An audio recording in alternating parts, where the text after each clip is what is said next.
Tunjukkanlah kepada kami yang bukan zuriat Nabi ini, akhlaknya Nabi Muhammad SAW. Apa akhlak Nabi? La tahasadu, wa la tabaghadu, wa la tadabaru, wa kunu ibadallahi ikhwana. Ini pun disebut oleh beliau di riwayat ini. Janganlah saling iri dengki.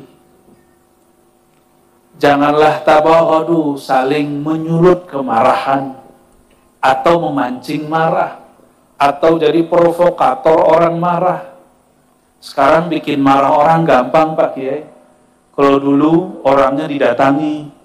Kalau sekarang cukup buat channel di YouTube. Ngomong di YouTube.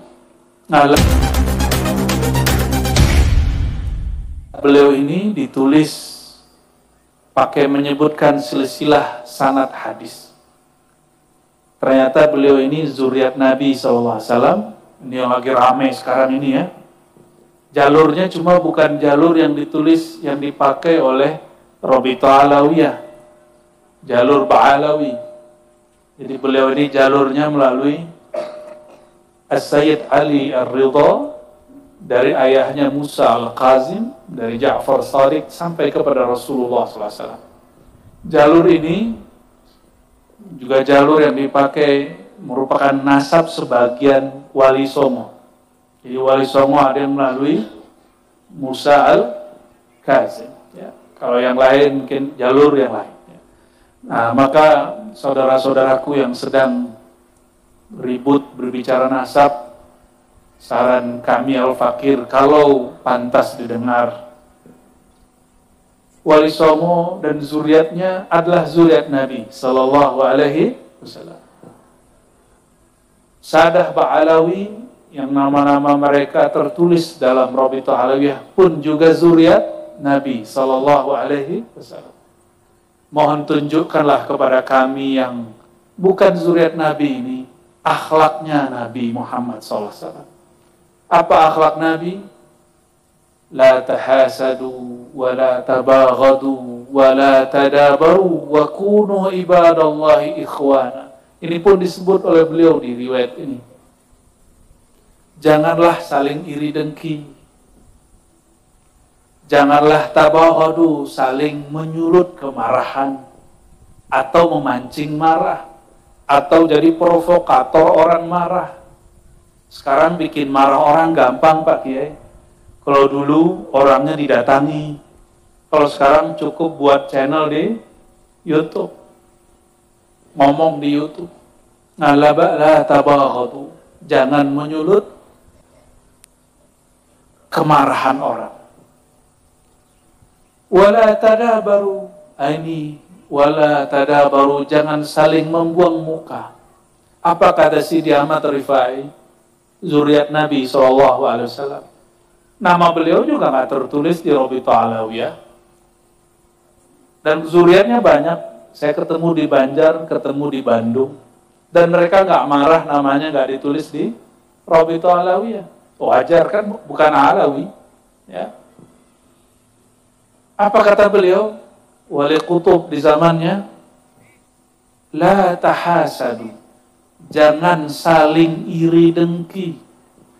Kenapa kata beliau? Al-hasadu, sifat hasad itu sifatnya iblis. Minasyaitan. Iblis itu dulu iri kepada nenek moyang kita, kakek moyang kita, Sayyidina Adam. Benar gak?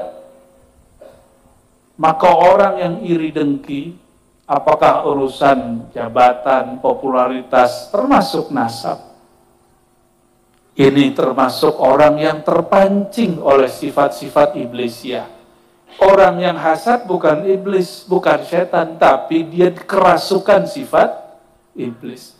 Saya berbaik sangka, orang yang berdarah-darah baginda di tubuhnya, insya Allah tidak beriri dengki.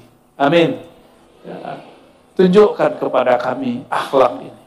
Saya kalau pernah berbicara masalah nasab, jika ada yang tersinggung, saya mohon ampun kepada Allah dan minta maaf kepada siapapun yang tersinggung. Kita udah gak mau lagi bicara itu. Kita sekarang bicara nasab itu akhlaki, akhlaknya. Lalu kata beliau, wala tabaghadu, jangan saling menyulut kemarahan. Kenapa? Yang suka marah-marah itu as-sibaiyah minal hayawan. Itu yang buas dari kalangan hewan. Maka orang yang suka ngomong ngamuk, suka marah-marah. Ya, kalau kita begitu, mungkin kita bukan hewan buas, tapi kita kerasukan sifat hewan buas. Maka jika di rumah marah-marah, segera kita minta maaf. Ya, ini tadi berangkat ke sini ada yang marah-marah nggak? Kalau ya nanti pulang minta maaf. Ya, oh gengsi minta maaf. Nah, itu juga bagian daripada mengusir sifat-sifat iblis di badan. Iblis itu gengsi. Gengsi loh, aku pertama dicipta, lebih dulu dicipta dari Adam, kenapa aku yang sujud kepada Adam? Kenapa aku merendah kepada Adam? Udah meninggal Nabi Adam, udah meninggal para nabi, ketemu Nabi Musa. Iblis ternyata pikiran mau tobat tuh. Iblisnya mau tobat. Hah? Ada yang nggak mau tobat di sini? Ada yang nggak sadar dia salah? Berarti dia lebih dahsyat daripada Apa kata iblis? Ini hadis sahih di Sahih Bukhari. Musa, aku mau tobat. Nah, kira-kira gitu. Aku mau tobat. Oh, kata Musa gampang. Sini aku ajarin. Nih, aku bawa ke suatu tempat. Dibawalah oleh Nabi Musa ke suatu tempat. Ternyata ada satu gudukan tanah panjang. Kata Sayyidina Musa, no, yang gudukan panjang tuh. Nabi Musa itu setinggi pohon kelapa, Bapak Ibu. Ya. Berapa meter? Ya, mungkin 30 meter kali, atau wallahu a'lam, kalau di hadis itu disebutkan salasun, ya, 30. Wallahu a'lam itu apakah menunjukkan banyak atau besar gitu ya. Coba bayangin sekarang ada orang setinggi kelapa, kita sebutnya apa? Rak. Jadi ternyata biawa yang dulu disebut orang dinosaurus itu ya, ternyata itu biawa, biawanya tapi gede ya. Sayyidina Musa mengatakan, iblis, no, kuburan kakekku, katanya mau tobat. Perintah Allah kepadamu apa? Sujudlah. Yang mau sujud siapa? Semua malaikat kecuali iblis. Maka sifat sujud itu sifatul malaikah, sifat para malaikat. Ketika iblis disuruh sujud dan dia nggak mau sujud, dia batal pangkat kemalaikatannya. Jadi malaikat itu ada pangkat, ada malaikat itu jenis.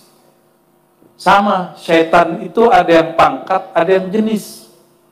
Kalau syaitannya pangkat itu manusia yang kerjanya nyuruh orang jahat. Ya'muru bil fahsya. Itu manusia, syayatinul jinni wal. Jadi adakah setan manusia? Sama. Adakah jin malaikat? Itulah dulu Azazil itu, ya. Maka disebut di dalam Al-Quran, dan ini diperkuat oleh para imam-imam ahli tafsir. Sebagian mereka percaya dulu Azazil alias iblis itu pernah berpangkat malaikat. Kapan dipecat? Ketika tidak mau sujud. Di dalam diri kita ini ada sifat malaikat. Kalau nggak mau sujud, nggak mau merendah, maka berarti sudah dipecat. Ya, nggak mau kan? Dipecatnya apa? Ya, nggak mau sujud, sukanya marah-marah, pangkatnya turun menjadi sibaiyah, hewan buas, sukanya marah-marah, tersinggungan, ngamuk-ngamuk. Mau begitu? Ya, namanya kita manusia pasti pernah salah. Kalau pernah begitu, segera bertobat kepada Allah, minta maaf. Iblis mau gak sujud? Apa kata iblis? Dia hidup pun aku gak mau sujud, apalagi do bau tanah. Egonya 2 kali. Akhirnya iblis gagal taubat. Karena ego. Ini hati-hati, ya. Karena merasa dirinya sesuatu. Semoga kita yang hadir ini Allah bersihkan dari sifat-sifat buas, sifat-sifat emosi dan sifat-sifat iri dan dengki. Amin ya rabbal alamin.